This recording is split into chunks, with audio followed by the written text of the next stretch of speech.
rebondissement démb Madiambal Diagne daal def sortie force di waanu li nga xam ne que moo di 7TV ñëwaat na si nu mu gën a yaatoo si wàllu wunu mel jàpp na ni nag moo daal di génnee li nga xam ne que moo di Adji Sarr te itam si otoom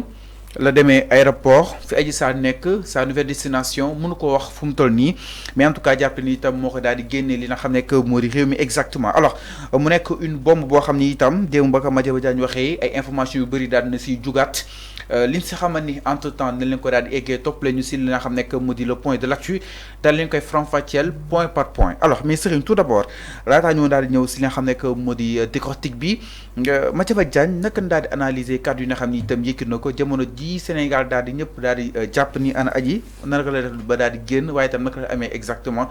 son passeport diplomatique démb Madiambal Diagne mu daal di def benn aveu de taille jàpp ni moo ko génnee li nga xam ne que mu di réew mi. waaw jàpp naa ne xam nga see Madiambal Diagne Madiambal nag ay waxam moom en réalité Fallou dafa mat a taxaw seetlu mat a gëstu bu baax parce que Madiambal ci quotidien bi muy génnee man xam nga dama koy lire lu bëree bëri mais bëri na si lu bëri loo xamante ni en réalité daf koy wax te du demee noonu en réalité mën na wax ni moo dimbali Adji Sarr fekk du moom en réalité maintenant même ci affaire transporteur Gambie yi ak Sénégal yi seen problème ba ñu am fële ca Gambie man gis naa mu relayer bind ni autorité gambien yi ñoo dakkal véritablement dem di kii maanaam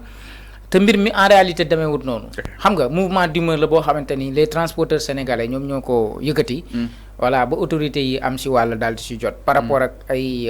frais douaniers yoo xamante ni autorité gambien yi ñu ngi koy teg seen bopp mais na mu tàmbalee information bi demeewut noonu en réalité xam nga si moment bii Madiambal Diagne génn bi du hasard moo tax ma ni waxam souvent dafa jar ñu def ci ndànk itam en réalité parce que Madiambal dafa génn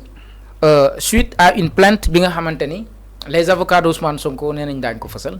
daañ ko déposer contre Madiambal Diagne pour une histoire de diffamation xaw ma des propos injurieux et cetera tout ça lépp loo xamante ni rek Madiambal mës na ko waxal Ousmane Sonko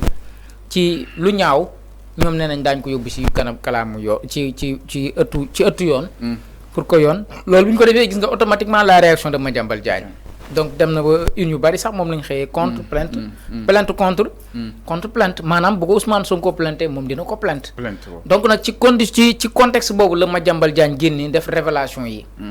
est-ce que Madiambal Diagne nekkul di wut benn prétexte bu mën a taxaw pour wax ni ëllëg lii lañ ma jàppee wala nangam ak nangam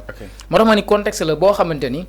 il faudra nécessairement parce que il y aura certainement il est futé en communication. Oui, mais c'est un communicant quand même. xam nga te il est fort en manipulation. Même dans le quotidien bi muy génnee boo ko dee lire tu vois que ni il y a de la manipulation. ci benn côté.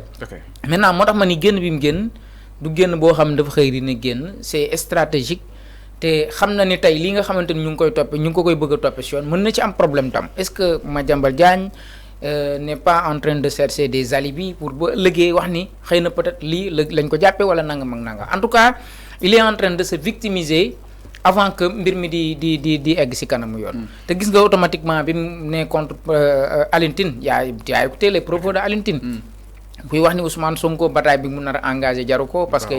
il risque de traduire en héros ki nga xamante ni mooy Madiambal Diagne bon je le vois pas comme ça. dañ daaj ñëwaat si li nga xam ne que moo di plainte bi justement si nu mu gën a yaatoo alors mais Serigne est-ce que jàppoon ni l'aveu est la mère des preuves vu que ni moom avoué na moo ko daal di génne li nga xam ne que moo di réew mi et que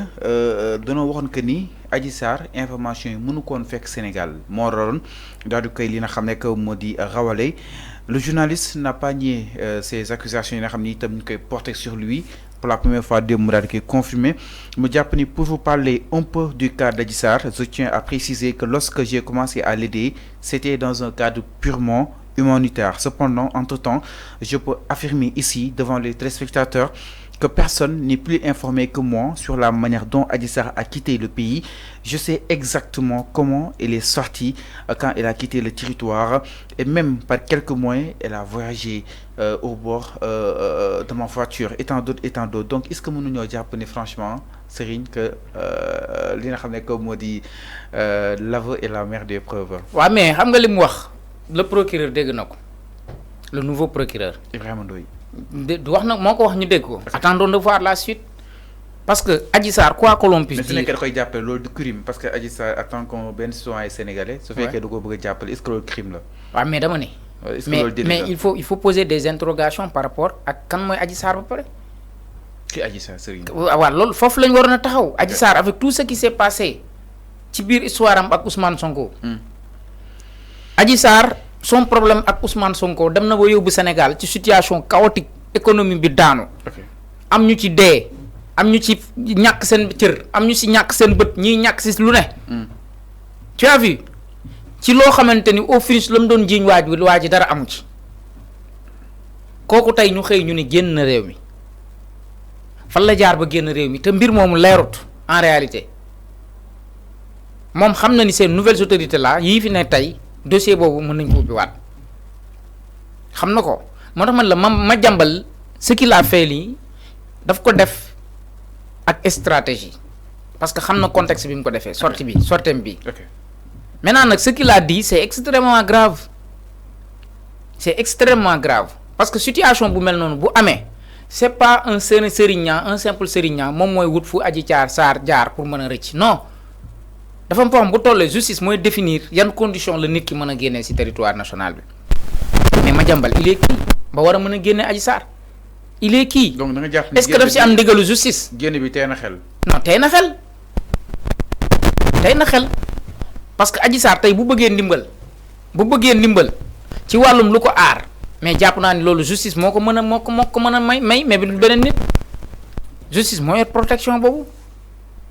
kon Madiambal Diagne ci ban pouvoir la sukkandiku ba mën a defee loolu surtout koo xamante ni aujourd'hui tey dossier am ñu ngi naan daañ ko ubbi wala duñ ko ubbiwaat avec tout ce qui s'est passé. moom jàpp na ni en aucun cas Adji Sarr waru woon fekkee li nga xam ne que moo di l'élection présidentielle. ok moom loolu la jàpp. waaw mais xam nga Adji Sarr même Mamour Diallo l'avait promis cela bu ñu paree ci procès bi rek ñu jox la sa passeport nga dem en tout cas même au-delà de Madiambal je pense que Madiambal est en train de protéger certains quoi man jusqu'à preuve du contraire li mu wax man nag très très sincèrement parlant gaw ma ko en réalité. su nekkee protéger maanaam. parce que ay Adji Sarr dëgg tur yooyu dañuy éviter pour ñu génne ko. non parce que xam na ni dossier bi day tijjeekuwaat maintenant mënul jël défense wu ñoo xamante ni seen loxo daf ci tooy xam nga Adji Sarr la muy nekk xale yëpp boo xoolee ci coow lu yëpp man de sentiraguma fenn fu Adji Sarr génnee bay tudd ay nit ba tudd ci Madiambal Diagne wala am na. ay Mamour Diallo laa dégg muy wax ay maître El Hadji Diouf laa dégg muy wax ak ñan. ak ay ñoom Bougane Gueye Dany waaw defe naa ay maître Dior Diagne et cetera tout ça ñooñu laa dégg daal muy wax mais man dégguma fenn fu mu nee Madiambal Diagne ci biir bi mais pourquoi Madiambal Diagne est venu aujourd'hui pour dire que c'est lui véritablement qui a soutenu ki nga xam ne que mooy Adji Sarr pour que mu mën a génn réew mi tu as vu mais est-ce que Madiambal Diagne aujourd'hui bëggul nekk devant de la scène en première ligne pour défendre les autres parce que il y aura certainement des gens qui vont être interpellés par rapport à ce dossier-là loolu moom c'est tout à fait clair. mais sànq wax na ba tudd procureur Ibrahima Ndoye ban impact nga koy xaaree ni war mu am ko si les révélations de Madiambal Diagne sur Adji Sarr. waaw mais c'est le nouveau procureur. ok il a les dossiers en main. donc mu woolu ko wala.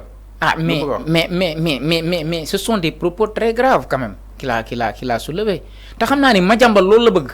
est-ce que xam nga ni Madiambal loolu la bëgg. du jàpp ko. Madiambal loolu la bëgg. Madiambal loolu la bëgg et il n'est pas seul.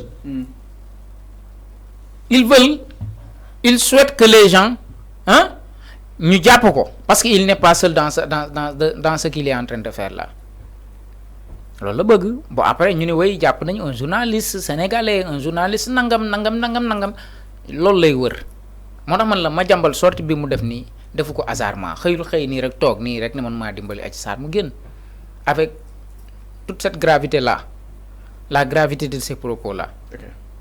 alors donc da wax ko bu yàgg avant le chamboulement du conseil supérieur de la magistrature da ngaa mës a dégg Madiambal Diagne wax loolu biñ fiy jiiñ mais la kii femme boobu ex kii bi Khalifa Niass nu mu tuddati femme bi ñu doon wax ni moo rawalee Adji Sarr moo ko yóbbu damay fàtte tur bi entre guillemets. si. waaw nekk Kaolack ok. waaw femme bi damay fàtte femme bi quoi. turu femme bi. waaw xam nga femme boobu lañ ko fi njëkk a accusé mais lu tax Madiambal taxawul moment bu défendre femme bi ne c'est lui. lu tax mu xaar après le chamboulement du conseil supérieur de la magistrature pour mu mën a génn wax loolu c'est parce que dafa bëgg nit ñi jàpp ko mu victimiser wu. En tout cas c'est pas Madiambal jusqu'à preuve du contraire c'est pas Madiambal non jusqu'à preuve du contraire mën naa juum nag de bonne foi. mën naa juum de bonne foi. mën naa juum de bonne foi mais ñaata yoon la fi Madiambal Diagne wax ni wax ay wax yoo xamante ni dara du ci dëgg.